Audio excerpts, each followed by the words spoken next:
we'll now look at the REST client.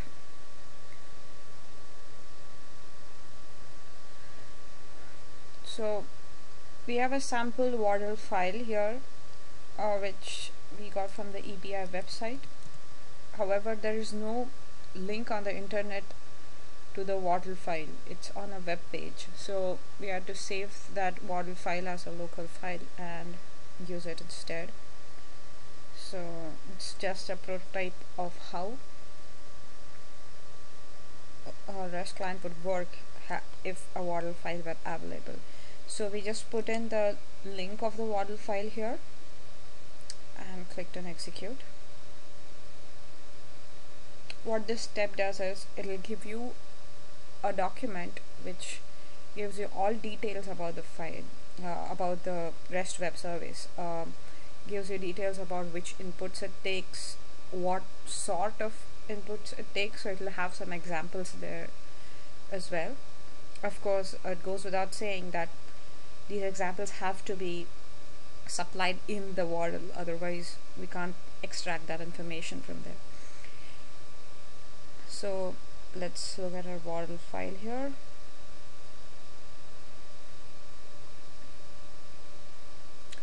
So it seems to have two resources which you can access by these two different kinds of formats.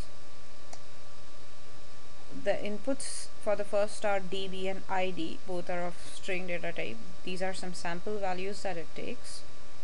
And for the second are DB, ID and format, and these are some different sample values that it takes too.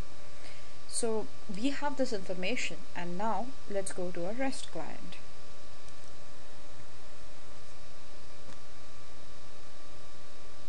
So we do have a WADL, and we know what the URI format is.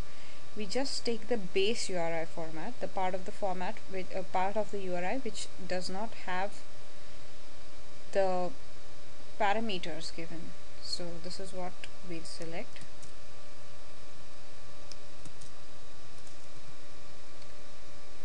And did we get values from the WADL? Yes. When we do this, what happens is it gets the result in a different way than it would have had we given it without a WADL. So because this URI format is a little different than what we would do if we were just putting in values. So let's look at we would be doing the second kind of resource in which format is also given. So the first one is called DB. Okay, and there are different samples that they've given us here. Let's put in EMBL.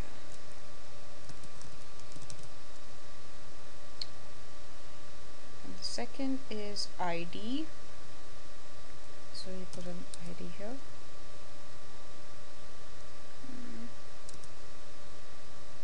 Let's look at the different samples that they have for ID. So we could either put these individually or put all of them or put just a couple. Let's try putting more than one and see if it works.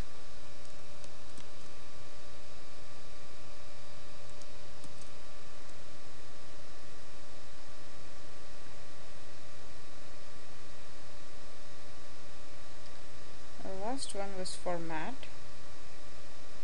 which just like in the SOAP web service that we saw, format is the format in which you want your result. So let's again choose FASTIC and execute this.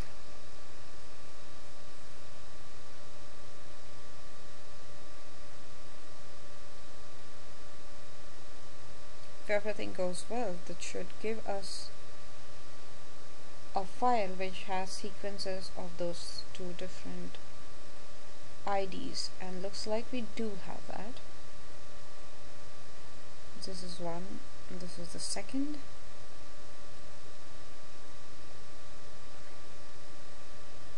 And just like we did in our previous SOAP client demo, we have to convert this tabular saved file into a FASTA file. So execute it.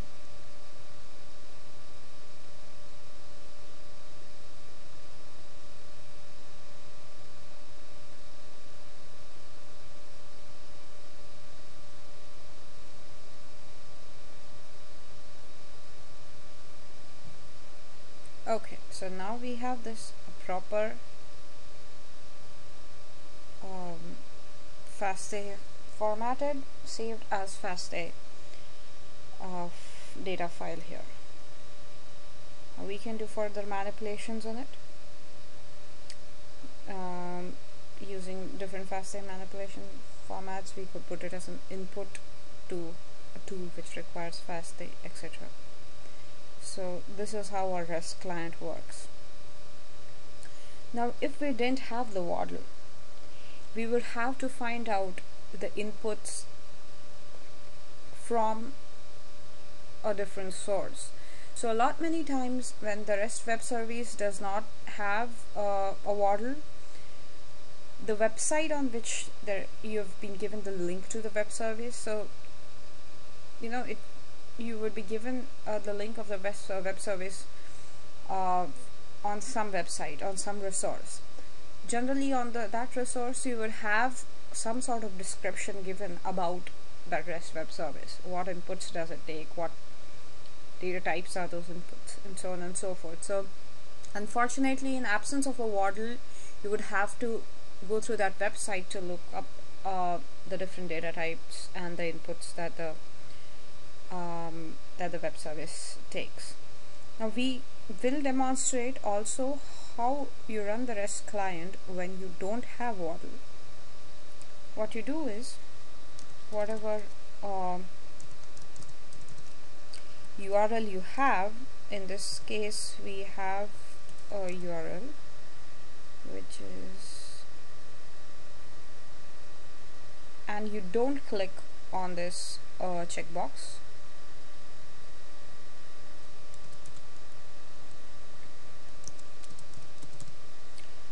This process pretty much remains the same, except that now this WADL is not the source of your information.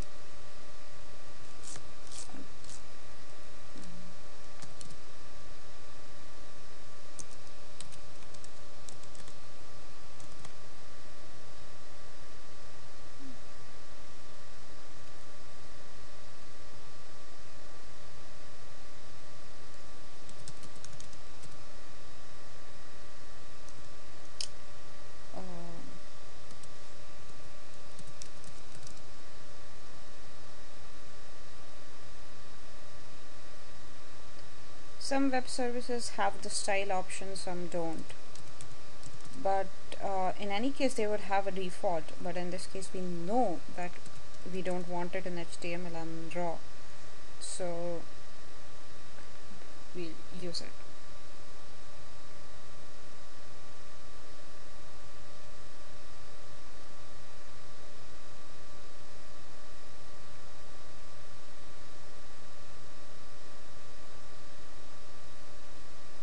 Okay, we see that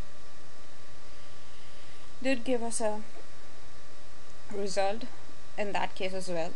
So this is the two ways in which you can run the REST client.